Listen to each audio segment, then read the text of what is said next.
संगीत जार सुर जार ताल मनीष को सबकि दे दिए तो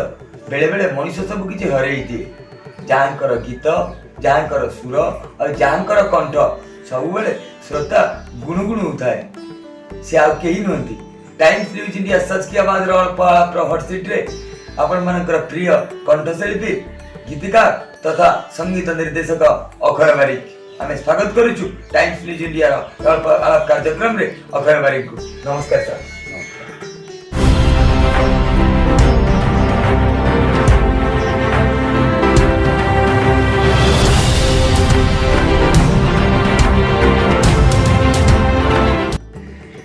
सर बहुत गीत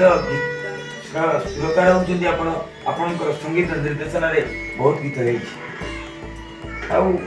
प्रत्येक गीत भीतर एमती गोटे गीत जहाँ ओडिशार प्रत्येक जनमानस आंदोलित कर गुनगुन प्रत्येक श्रोता जो मंगला स्तुति जहाँ विगत 6 वर्ष तले रिलीज होता कौन कहले से गीत को नहीं आउ श्रोता मान आवृत्ति करेंगे से गीत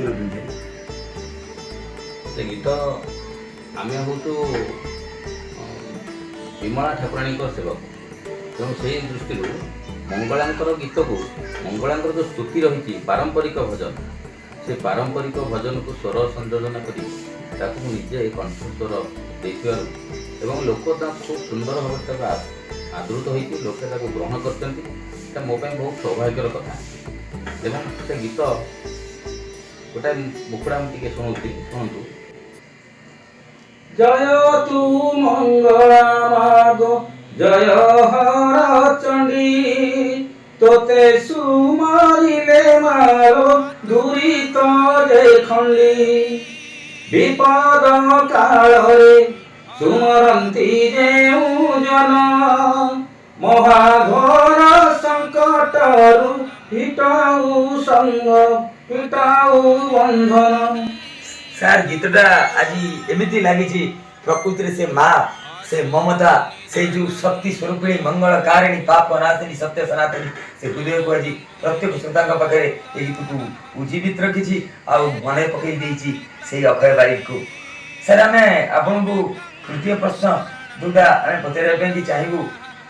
जे संगीतकार जीवन केते गाड़ी तो केते ताली केते हस आ केते लुह कौन कहले ये जीवन को नहीं कथार अच्छी जे केबे मिले गाड़ी केबे ताली हेले कलाकार जाएनी खेली कलाकार लिखिबार कह किए देखी कि ये कलाकार कांदीबार कौन कहबे जने संगीतकार कलाकार तार भावना भितर जीवन अनेक कथा को प्रतिपादित करता एवं कलाकार जीवन होउची कलाकार संगीत कलार जो जीवन से जीवन जो कोणार्क मंदिर सहित समान कोणार्क मंदिर में आप भल शिल्पी मैंने भल कारुकार्य करते आप देखते एवं किसी आमको आउ किसी लोग देखिक हसती अनेक किसी कारुकार्य अच्छी जहाँकि आमको विवादीय लगे किंतु ताहा सृष्टि प्रयोज्य एवं कला को बंचई रखार कलार जो चातुर्य से पूरी रही है ये हूँ संगीत कलाकार जीवन मुझे कथा आपको मन पकड़ चाहूँगी जे आमर ओडिया कवि जी होते सची राउतराय हूँ बंगाली कवि रवींद्रनाथ ठाकुर कहते here the language of the man defeated by the language of the stone जोटी कोणार्क कलारे से पत्थर जो शिलालेख रे प्रकृति में मनुष्य बाक चातुरी भी हारिबो से निहाण मुंडे आज बहुत खुशी लगिला जे आपण आपनकर जो मनर आवेग मनर जो भाव देथिले आपण को शेष प्रश्न रहइबो सा जे टाइम्स न्यूज इंडिया सच की आवाज रो जेते बेले आपण आ परे आ उठी प्रश्न रहइबो आ पूर्वर प्रश्न आपण को पचरे पेन की चाहिबी जे आगामी दिन रे ओडिसा रे बहुत संगीतकार बाहर जंती सोशल मीडिया हो यूट्यूब रे हो संगीत रो प्रचार प्रसार होउची किंतु आगो भली गीत रे सरसता नै और माधुर्यता नै आ आगामी युवा पीढ़ी की कौन रहइबो जने दायित्व संपन्न गीतकार हिसाब रे आपनकर मेसेज कौन रहइबो वर्तमान बहुत कंठशिल्पी लेखक समस्ते बाहर नुआ पीढ़ी नुआ कार्य कर जूनियर पिला माने भल काम कर लोक मत आदृत किए कहले आदृत होनी बोली अनेक गीत अच्छी बहुत गीत आदृत हो गीतर संख्या बढ़ी कलाकार बढ़ी आउ से अनुसार श्रोता बढ़ी से अनुसार କିଛି ଭଲ ଗୀତ ମଧ୍ୟ ଟିକେ ବିଳମ୍ବରେ ପରିପ୍ରକାଶ ହେଉଛି, ଲୋକଲୋଚନକୁ ଆସୁଛି, କିନ୍ତୁ ଭଲ ଗୀତର ଆଦୃତି ଆଜି ବି ଅଛି। ସାର୍ ଜଣେ ସଙ୍ଗୀତକାର ହିସାବରେ ଆପଣଙ୍କୁ ଅଟକେଇବାକୁ ଚାହିଁବି, ଗୋଟେ ପ୍ରଶ୍ନ ପଚାରିବା ପାଇଁ ଚାହିଁବି ଏଠି ଯେ ଦେଖନ୍ତୁ ଯାରେ ଭାସି ଭାସି ଯା ନୌକା ଆମର ଭାସି ଯା ଅକ୍ଷୟ ମହାନ୍ତିଙ୍କର ହଉ, ସନ୍ ମ୍ୟୁଜିକ୍ର ଶ୍ରୀକାନ୍ତ ଗୌତମଙ୍କର ସୀମା ତମେ ଭୁଲିଗଲ, ମୋ ପ୍ରେମର ସୀମା କି ଆଇନା କେବେ ମିଛ କହେନା, ପୁଣି ଏବେ କଣ୍ଠଶିଳ୍ପୀ ହିମାଂଶୁ ସାଗରଙ୍କର ଗୀତ ହଉ, ଏବେ କ'ଣ ତାରତମ୍ୟ ଆପଣ ଦେଖୁଛନ୍ତି? ସେ ଅକ୍ଷୟ ମହାନ୍ତିଙ୍କ ଗୀତ ହଉ କି ଶ୍ରୀକାନ୍ତ ଗୌତମଙ୍କର ଗୀତ ହଉ କି ଏବେକାର ଗୀତ, ଜଣେ ଯୁବ ମାନେ ଗୀତିକାର ମାନଙ୍କୁ ଆପଣଙ୍କର କ'ଣ ମେସେଜ ରହିବ? ପୂର୍ବରୁ ଯେଉଁ ସଙ୍ଗୀତକାର ମାନେ ସୁନ୍ଦର ସୁନ୍ଦର ଗୀତ କରିଯାଇଛନ୍ତି,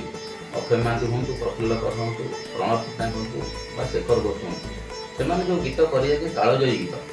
ଏବଂ ସେମାନେ କିମ୍ବଦନ୍ତୀ ପୁରୁଷ ସଙ୍ଗୀତରେ। ଯଦି କିଛି ଆମେ ଆଜି କିଛି ବି କରୁଛୁ, ହ୍ୟୁମାନ ସାଗର ହୁଅନ୍ତୁ, ଶ୍ରୀକାନ୍ତ ଗୌତମ ହୁଅନ୍ତୁ, ମୁଁ ଅକ୍ଷୟ ବାରିକ ମଧ୍ୟ ହୁଏ, ଯେ କେହି ବି କରୁଛନ୍ତି ସଙ୍ଗୀତକୁ କଳାକାର ହିସାବରେ ଲୋକଲୋଚନକୁ ଆଣିବା ପାଇଁ ଚେଷ୍ଟା କରୁଛନ୍ତି ଏବଂ ସଙ୍ଗୀତରେ ଯାଦୁ କରି ଭାବ ସେଥିରେ ପକାଉଛନ୍ତି, ନିଶ୍ଚିତ ଭାବରେ ସେଇ କଣ୍ଠଶିଳ୍ପୀ କିମ୍ବଦନ୍ତୀ ପୁରୁଷଙ୍କୁ ଆମେ ସବୁବେଳେ ଅନୁସରଣ କରିଥାଉ ଏବଂ ତାଙ୍କୁ ଅନୁସରଣ କରିବା ଉଚିତ ବୋଲି ମୁଁ ଆଗାମୀ ପିଢ଼ିମାନଙ୍କୁ ମଧ୍ୟ ସେଇ ପରାମର୍ଶ ଦେବି। ଶାସ୍ତ୍ରୀୟ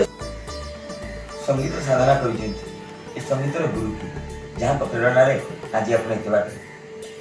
ମୋ ସଙ୍ଗୀତ ଗୁରୁ ହେଉଛନ୍ତି ଓଡ଼ିଶାର ସୁପ୍ରସିଦ୍ଧ କଣ୍ଠଶିଳ୍ପୀ ସଙ୍ଗୀତ ନିର୍ଦ୍ଦେଶକ ଶେଖର ଘୋଷ। ସିଏ ମୋତେ ସଙ୍ଗୀତ ଶିଖାଇଛନ୍ତି ଏବଂ ସଙ୍ଗୀତର ପ୍ରୋତ୍ସାହନ ମଧ୍ୟ ସେଇ ମୋତେ ଦେଇଛନ୍ତି। ତାଙ୍କ ଯୋଗୁଁ ମୁଁ ଏତେ ବାଟକୁ ଯାଇପାରିଛି। ଆମେ ପଚାରିବା ପାଇଁ ଚାହୁଁଛୁ ଅକ୍ଷୟ ମହାନ୍ତି, ପ୍ରଫୁଲ୍ଲ କର, ପ୍ରଣବ ପଟ୍ଟନାୟକ, ଏ ତିନି ଜଣ ଗୀତିକାରଙ୍କ ଭିତରୁ, ଏ ତିନି ଜଣ ସଙ୍ଗୀତ ସମ୍ରାଟଙ୍କ ମଧ୍ୟରୁ ଆପଣ କାହାକୁ ପସନ୍ଦ କରିବେ? ପ୍ରଫୁଲ୍ଲ କର ହେଉଛନ୍ତି ମୋର ସଙ୍ଗୀତର ଶିକ୍ଷା ଏବଂ ପ୍ରଣବ ପଟ୍ଟନାୟକ ହେଉଛନ୍ତି ମୋର ସଂସ୍କାର ଏବଂ ଅକ୍ଷୟ ମହାନ୍ତି ହେଉଛନ୍ତି ମୋର ଆଦର୍ଶ। ନମସ୍କାର ସାର୍, ଆଜି ଅଳ୍ପ ପ୍ରଭାତ ସେଠାରେ ଆମକୁ ସମୟ ଦେଇଥିବାରୁ ଆମେ ଆପଣଙ୍କୁ ଅନେକ ଅନେକ ଶୁଭେଚ୍ଛା ଜଣାଉଛୁ।